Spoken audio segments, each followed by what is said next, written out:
Hello friends, welcome to my channel Tuli's World. আজ নিয়ে চলে এলাম বকখালি পার্ট 2। তো ফ্রেন্ডস, আমি এর আগে সমুদ্র দেখিয়েছি। এইবার আস্তে আস্তে সমুদ্রের শেষ প্রান্তে যেই নদী বা খাড়ি আছে সেটার দিকে নিয়ে যাব। ওখানকার লোকেরা এই নদীর জলটাকে পবিত্র বলে মনে করে। দেখুন, ওখানে পুজোর জন্য কলসিতে করে জল বয়ে নিয়ে যাচ্ছে। সেই দিন বিশ্বকর্মা পুজো ছিল, আমি আগেই জানিয়েছি।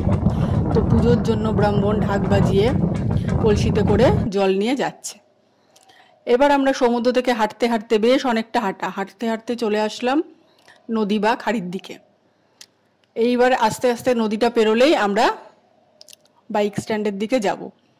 দেখতে থাকো নদী আমি কিভাবে পেরোই। তবে বলবো যে এখানে বয়স্করা না এসে একটু ইয়ং জেনারেশনের লোক আসাই ভালো, কারণ সমুদ্র জোয়ার না থাকলে অনেকটা হাঁটতে হয়, অন্তত আমার তো এটাই মনে হয়েছে। এই হলো খাড়ির দিকে দৃশ্যটা, দেখতেই পাচ্ছ হাওয়াতে জল নড়ছে, মানে একটা স্রোত তৈরি হয়েছে হালকা। কিন্তু যখন জোয়ার থাকে এই এতটা পর্যন্ত পুরো ঢেউ, অতিরিক্ত ঢেউয়ের জল থাকে, তখন খুবই ভালো লাগে। কিন্তু ভাটা পড়ে গেলেই সমস্যা। এবার আমি হাতে জুতো নিয়ে চললাম। অনেকেই জুতো পরে যায়, আমার একটু প্রবলেম হয় জুতো পরে যেতে, তো ওই কারণে আমি জুতো হাতে নিয়ে চলছি। খুব একটা জল না, ওই ধরো প্রায় হাঁটুর কাছাকাছি জল হবে মিডিলে গেলে নদীটার। তো আমি হেঁটে যাচ্ছি, দেখতে থাকো। ওই দূরে কিছু লোক দেখছে। সেদিন বিশ্বকর্মা পুজো ছিল বলে অনেক ঢাক মাইকের আওয়াজ শোনা যাচ্ছে। এবার চলো আমরা সামনের দিকে এগোই। প্রচণ্ড হাওয়ার জন্য অধিকাংশ কথাই শোনা যাচ্ছে না। তো দূরে দেখতে পাচ্ছ কিছু ছোট ছোট স্টল দেখা যাচ্ছে। আরও কাছে যাব আমরা স্টলগুলোর। এই যে খাড়িটা আমরা পেরিয়ে আসলাম, পিছনটা দেখো। সামনে ডাব বিক্রি হচ্ছে, আইসক্রিম বিক্রি হচ্ছে কিছু, কিন্তু অনেক স্টলই বা অধিকাংশ স্টলই বন্ধ অবস্থায় রয়েছে। সামনে যে আই লাভ বকখালি রয়েছে তার সামনে যে স্টলগুলো রয়েছে এগুলো সবই বন্ধ।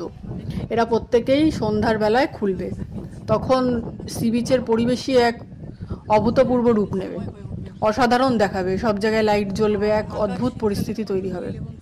সেটাও আমি তোমাদের সাথে শেয়ার করব। তাহলে চলো আস্তে আস্তে আমরা সি বিচ থেকে রাস্তায় উঠতে থাকি।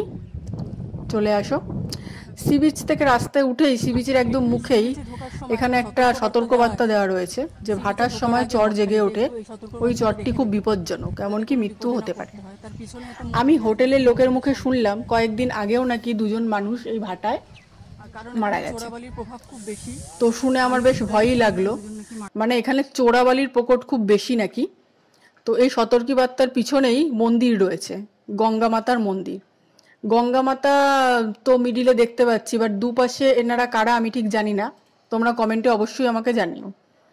মন্দিরটা সত্যি, মানে এখানকার মন্দিরগুলো এক অদ্ভুত অদ্ভুত মন্দির, মানে বলতে গেলে আনকমন ঠাকুরের মন্দির। তো তোমরা সমুদ্রে নামার সময় অবশ্যই সতর্কবার্তাটা পড়ে নেবে। এবার আমরা চলে এলাম এক বিশ্বকর্মা মণ্ডপে। তোমাদের সেদিনই বলেছি যে আমরা বিশ্বকর্মা পুজোর দিন গেছিলাম। তো সি বিচ থেকে কিছুটা ঢুকে, মানে আমাদের বাইক পার্কিংয়ের পাশেই একটা বিশ্বকর্মা পুজো হয়েছে। তো সেইখানেই একটু এলাম দেখতে। ঠাকুরটা খুবই সুন্দর হয়েছে, ছোটোখাটোর মধ্যে, খুব ভাল লাগছে দেখে। এখনও পুজো হয়েছে এখনও পুজো হয়ে গেছে, বাট ওই আরেকটাতে হয়নি। তো এবার আমি চলে আসলাম পার্কিং অফিসে, দেখতেই পাচ্ছ পার্কিং অফিস। এবার আমরা আমাদের বাইকের কাছে চলে যাচ্ছি। আর 97cc এইচএফ ডিলাক্স করে আমরা এসেছিলাম, তোমাদের আগেই জানিয়েছি। এই হলো আমাদের বাইক। এবার আমরা বাইক নিয়ে আস্তে আস্তে হোটেলের দিকে রওনা দেবো, সেটাও তোমাদের সাথে শেয়ার করব। তো বন্ধুরা, আমরা এবার বাইক স্টার্ট দিলাম। পার্কিং অফিস থেকে বেরিয়ে বাইক স্টার্ট দিলাম। তো এখানে একটা পুলিশ ক্যাম্প আছে, মানে বিচের পুলিশ ক্যাম্প আর কি। সেই রাস্তা দিয়ে সোজা, মানে সি বিচের রাস্তা হয়ে সোজা চলছি। দেখতেই পাচ্ছ দুপাশে টোটো স্ট্যান্ড রয়েছে, বেশ কিছু দোকান রয়েছে, তাছাড়া কিছু হোটেল রয়েছে। হোটেল মানে ওই গভর্নমেন্টের ট্যুরিস্ট লজ আর কি। আর তাছাড়া খাওয়ার দোকান আছে। এভাবে আমরা আস্তে আস্তে বাস স্ট্যান্ডের দিকে এগিয়ে চলেছি। ওই দূরে দেখা যাচ্ছে বাস, তোমরা কি দেখতে পাচ্ছ? দাঁড়াও, আরেকটু কাছে গেলে বুঝতে পারবে। এই যে বাস, আমরা চলে আসলাম বাস স্ট্যান্ডে, মানে সি বিচ থেকে সোজা কিছুটা গেলেই বাস স্ট্যান্ড। বাস স্ট্যান্ড থেকে আমরা আস্তে আস্তে এবার বাঁদিকে চলে যাচ্ছি। বাদিক গিয়ে আরও কিছুটা এগোলেই ডান দিকের একটা গলিতে আমরা ঢুকে যাব, মানে আমরা এখন হোটেলে চলছি, যেটা তোমাদের সাথে বলেছিলাম। এবার আমরা ডান দিকে বাঁক নেব। ডান দিকে ঢুকলে তোমরা দেখতে পারবে অসংখ্য থাকার হোটেল। এর আগে তোমাদের খাবার হোটেল দেখালাম বাস স্ট্যান্ডের রাস্তায়, এগুলো হলো থাকার হোটেল।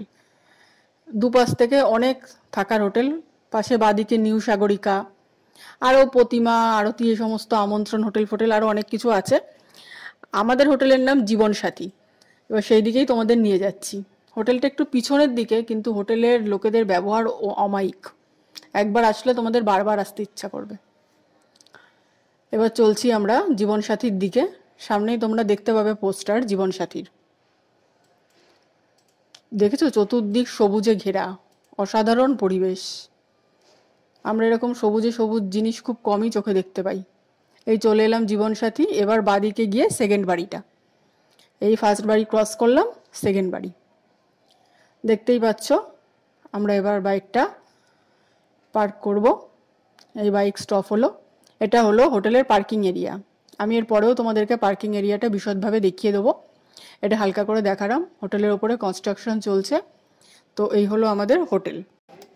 দেখো ফ্রেন্ডস, এই হলো হোটেলের ফ্রন্ট পোর্শন। যেহেতু হোটেলে কনস্ট্রাকশন চলছে, তো এখনও সেভাবে ওপরটার কিছুই হয়নি, নিচেই জাস্ট 4টে রুম। এই হলো ফ্রন্টের মোড়া পোর্শন, টাইলসে মোড়া পোর্শন, খুবই সুন্দর দেখতে। এবার আমি আস্তে আস্তে হোটেলের ভেতর দিকে ঢুকছি।